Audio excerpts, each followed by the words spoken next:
Before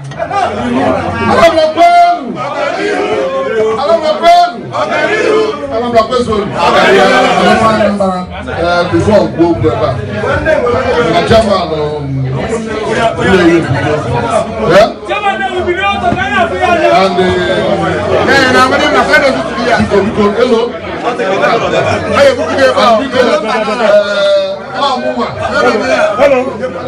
because chairman Anambra State.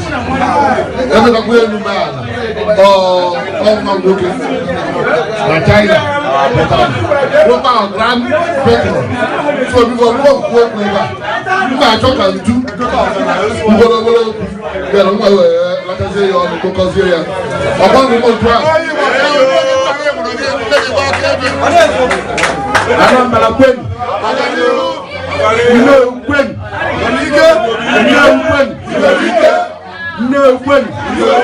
No question. And the house working in you can make your man who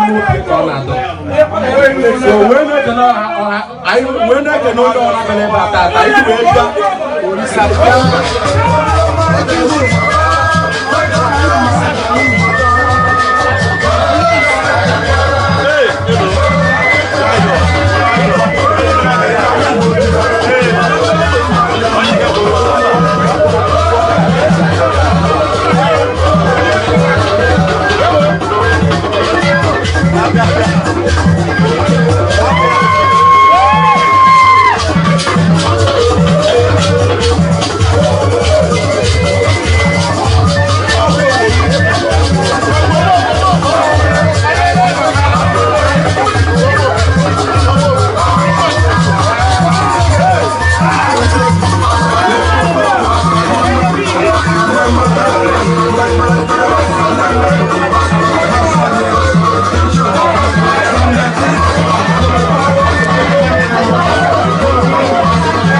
Makana bunoni go, yame, kwa maka.